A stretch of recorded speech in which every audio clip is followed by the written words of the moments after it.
تو نگام یه پاییز میخونی، تو میتونی پاییز و مثل یه بهار کنی، غم بی تو بودن و نابود کنی. حس میکنم احساسی نداری که واسه من از جون و دل بذاری، دوست داشتن تو شده بود عادت، حالا من موندم با این جدایی. بیا نازی کن دل و رازی کن، بیا تو شبام غوغایی کن، یا مثل گذشته با یه شاخه گل سرخ بیا عطر تن تو ارسونی کن. نگو که دیره چون که دل اسیره، داره باز بی تو بهونه میگیره. بیا نازی کن دل و رازی کن، نذار از غم دوریت بمیره.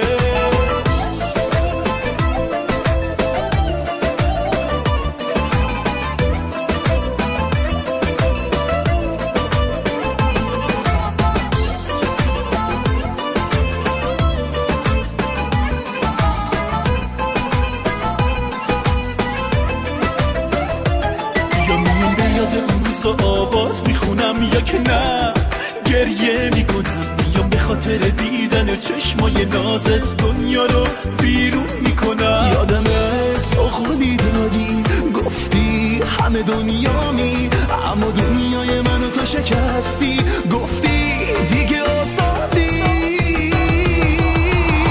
پس بیا نازی کن دل و رازی کن، بیا تو شبام غوغایی کن، یا مثل گذشته با یه شاخه گل سرخ بیا عطر تن تو ارزونی کن. نگو که دیره چون که دل اسیره، یاره باز بی تو بهونه میگیره.